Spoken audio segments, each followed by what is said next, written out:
सभी को मेरा प्यार भरा नमस्कार और मैं अपने चैनल में आप सभी का स्वागत करती हूँ। और आज मैं आपके सामने लेकर उपस्थित हुई हूँ ध्रुव स्वामिनी नाटक, जो कि जयशंकर प्रसाद के द्वारा लिखित है। हम इसमें सबसे पहले पढ़ेंगे कि नाटक क्या होता है, उसकी कौन कौन सी अवस्थाएं, प्रकृतियाँ, संधियाँ होती हैं, और हिंदी नाटक में उद्भव एवं विकास में क्या माना जाता है वो। और ध्रुव स्वामिनी जो नाटक है जयशंकर प्रसाद के द्वारा रचित, उसमें मुख्य तथ्य क्या है, कौन कौन से उनके पात्र हैं, तो बस इतना सा ही इसमें पढ़ेंगे। बहुत कम मात्रा में मैंने इसको लिया है, जिससे कि बस आपका क्या है कि आपको ध्रुव स्वामिनी नाटक में चीज़ें जो पूछी जाती हैं पेपर में वो समझ में आ जाए। ठीक है, तो शुरुआत करते हैं इस नाटक को। और सबसे पहले हम पढ़ेंगे कि नाटक क्या होता है, कि नाटक क्या होता है। ठीक है, तो हिंदी साहित्य में नाटक शब्द संस्कृत के रूपक और अंग्रेजी के ड्रामा शब्द का पर्यायवाची है। भरत मुनि के नाट्य शास्त्र में नाटक को पंचम वेद कहा गया है। ये क्वेश्चंस आ सकता है कि भरत मुनि के नाट्य शास्त्र में नाटक को क्या कहा गया है, तो पंचम वेद कहा गया है। नाटक शब्द की उत्पत्ति नट धातु से मानी गई है। नाटक का अर्थ होता है अंग संचालन एवं अभिनय दोनों है। ठीक है, क्या है नाटक का अर्थ? अंग संचालन और अभिनय दोनों ही होते हैं। माना गया है कि नाटक एक दृश्य काव्य है। ये तो सभी को पता है, जैसे क्वेश्चन आ जाए कि नाटक दृश्य काव्य है, श्रव्य काव्य है या उपयुक्त दोनों है ना, इस तरह से क्वेश्चंस आ जाता है। तो नाटक इज ए दृश्य काव्य है। ठीक है, यदि दोनों ही उसमें दे रखे हों तो हम सुनते भी हैं और हम देखते भी हैं। अब बात आती है कि नाटक के अंतर्गत कथानक की 5 अवस्थाएं होती हैं, 5 अर्थ प्रकृतियाँ होती हैं, 5 ही संधियाँ होती हैं। इस तरह से 15 चीज़ों को लेकर इस नाटक का मतलब जो है नाटक की मतलब एक तरीके से रूपरेखा बनाई जाती है। इसमें है कि आरंभ, बीज और मुख, प्रयत्न, बिंदु और प्रतिमुख, प्राप्त्यासा, पताका और गर्भ, नियताप्ति, प्रकरी और विमर्श, फलागम, कार्य और निर्वहन। अब आपको कैसे पढ़ना है इसमें? सबसे पहली जो है ये आपकी क्या है, 5 अवस्थाएं हैं। ठीक है, सबसे पहले हम इनको क्या पढ़ेंगे, हम इनको पढ़ेंगे अवस्थाएं, फिर आपके अर्थ प्रकृतियाँ सेकंड में, और फिर आपके आ गई आपकी 5 संधियाँ। तो हम इनको अवस्थाएं इस तरह से कर सकते हैं, फिर हम अर्थ प्रकृतियाँ और फिर आपकी संधियाँ। ठीक है,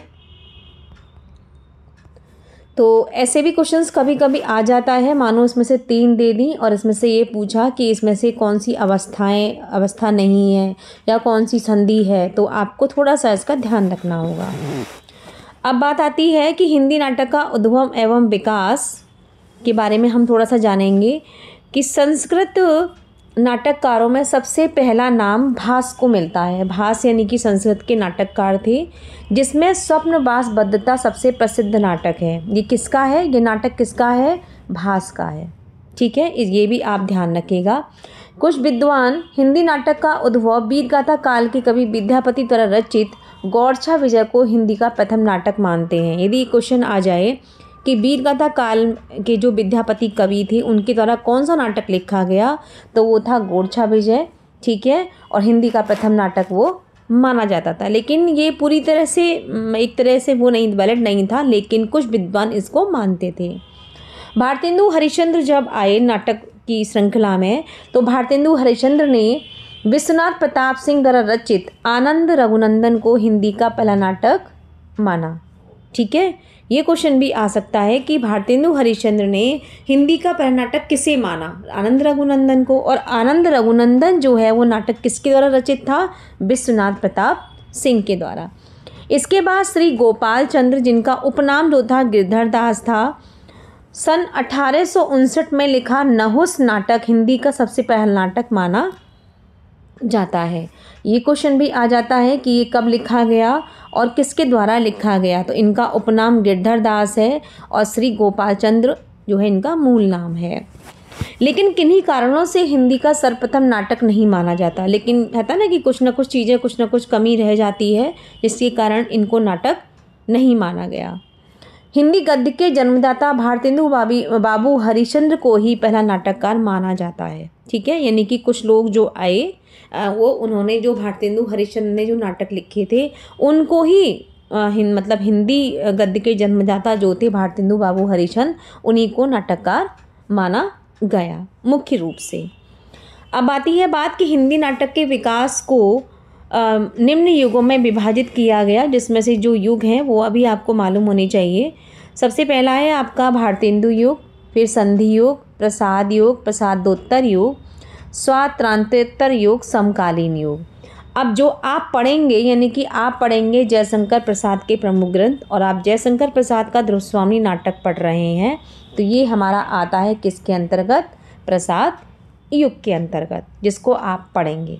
ठीक है, इसके बाद जयशंकर प्रसाद के जो मुख्य ग्रंथ थे वो देखिएगा, सज्जन, कल्याणी परिणय, करुणालय, प्रायश्चित, राजश्री और एक सेकेंड, ये गलत हो गया है, राजश्री, विशाख, अज्ञातशत्रु, कामना, जन्मेजय का नागयज्ञ, स्कंदगुप्त, एक घूंट, चंद्रगुप्त और ध्रुवस्वामिनी, ये इनके प्रमुख ग्रंथ हैं। लेकिन अज्ञातशत्रु जो है, मानो ये क्वेश्चन आ जाता है कि अजातशत्रु की, इसको हम अज्ञातशत्रु भी पढ़ते हैं और अजातशत्रु भी पढ़ते हैं, दोनों ही तरह से ये ठीक है। तो कहीं ये अजातशत्रु लिखा गया है और कहीं ये अज्ञातशत्रु लिखा गया है। ठीक है, तो ये जो है आपका बौद्ध काल से संबंधित है, स्कंदगुप्त जो है वो गुप्त काल से संबंधित है, चंद्रगुप्त जो है वो मौर्य काल से संबंधित है, और ध्रुवस्वामिनी नाटक जो है वो गुप्त काल से संबंधित है। इनके कालों के बारे में पूछा जाता है कि जो काल है वो मतलब ध्रुवस्वामिनी नाटक किस काल में लिखा गया, तो गुप्त काल में। ठीक है, और यदि आपको ये वीडियो पसंद आ रही हो तो अपने दोस्तों को लाइक एंड शेयर करें। ठीक है, अब है जयशंकर प्रसाद का जो नाटक है ध्रुवस्वामिनी, इसके मैंने कुछ मुख्य तथ्य लिए हैं कि सबसे पहले ये क्या है, ये जो नाटक है ये कैसा नाटक है? ये आपका ऐतिहासिक और सांस्कृतिक नाटक है, 1933 में प्रकाशित हुआ है। नाटक में अंकों की संख्या कितनी है? केवल 3। कितनी है? 3। ये बात आपको ध्यान रखनी है। प्रसाद जी का ध्रुवस्वामिनी जो है वो अंतिम नाटक है। ये भी क्वेश्चन आ जाता है कि अंतिम नाटक कौन सा है, तो ध्रुवस्वामिनी है, गुप्त काल से संबंधित, जैसा कि मैंने आपको ऊपर बताया। और इस नाटक में शोषण के प्रति नारी का विद्रोह है, यानी कि जो नारी है, यानी कि जो ध्रुवस्वामिनी नारी है उसके प्रति शोषण होता है, जिसका वो विद्रोह करती है। इस नाटक में विवाह विच्छेद, पुनर्विवाह और नारी स्वतंत्रता की समस्या को उठाया गया है। यह नाटक विशाल दत्त के देवी चंद्रगुप्त पर आधारित है। ठीक है, तो यही बस थोड़ा सा इसमें इन्फॉर्मेशन है, ज़्यादा कुछ नहीं। जो क्वेश्चंस मुझे लगता है कि जो क्वेश्चंस आपसे बन सकते हैं इस नाटक में या पूछे जा सकते हैं, मैंने केवल उसी को लिया है, क्योंकि कथा तो हमें पता ही होती है। हमें इस समय पेपर के टाइम पे कथा पढ़ने का समय नहीं होता, हमें सिर्फ वो बातें पता होना चाहिए जो हमारे पेपर से संबंधित हैं। ठीक है, अब इसके बाद आगे आती है कि नाटक में पात्रों की पात्र जो हैं वो कौन कौन है। आपकी ध्रुवस्वामिनी है, रामगुप्त है, चंद्रगुप्त है, मंदाकिनी, शिखर स्वामी, पुरोहित, सकरास, खिंगल, कोमा, मिहिरदेव और खड्गधारणी, ये तो हमारे मुख्य पात्र हैं ही हैं। कुछ 2-4 सामंत और इस तरह से जो वैसे जो मतलब सैनिक वगैरह होते हैं वो भी थोड़े से 2-4 पात्र हैं, तो वो इतने ज़रूरी नहीं है, मैंने इसलिए इसको यहाँ नहीं लिखा है। इसके बाद आती है कि ध्रुवस्वामिनी नाटक में जो मुख्य कथन हैं, कथन तो बहुत सारे हैं, लेकिन जो मुझे लगता है कि जो आपसे पूछे जा सकते हैं मैंने केवल वही लिए हैं कि पुरुषों ने स्त्रियों को अपनी पशु संपत्ति समझकर उन पर अत्याचार करने का अभ्यास बना लिया है। यह किसके द्वारा कहा गया है? यह ध्रुवस्वामिनी के द्वारा कहा गया है। दूसरा है कि मेरे अस्तित्व का क्या इतना भी अधिकार नहीं कि अपने को स्वामी समझने वाला पुरुष उसके लिए प्राणों की बलि लगा दे। ये कौन कह रही है? ध्रुवस्वामिनी कहती है। किसके लिए कह रही है? ये रामगुप्त के लिए कह रही है। निर्लज मधुप मेरा कोई रक्षक नहीं, ध्रुवस्वामिनी का कथन है।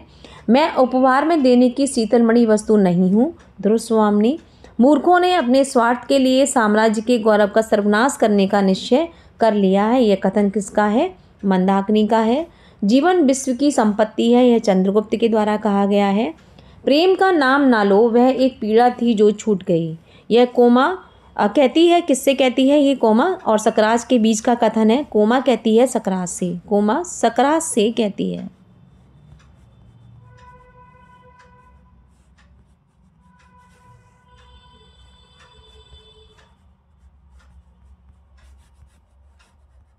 ठीक है। छल का बहिरंग सुंदर होता है, यानी कि जो छलावा होता है वो बाहर से बहुत अच्छा दिखता है। तो ये कथन जो है आपका मिहिर देव का है।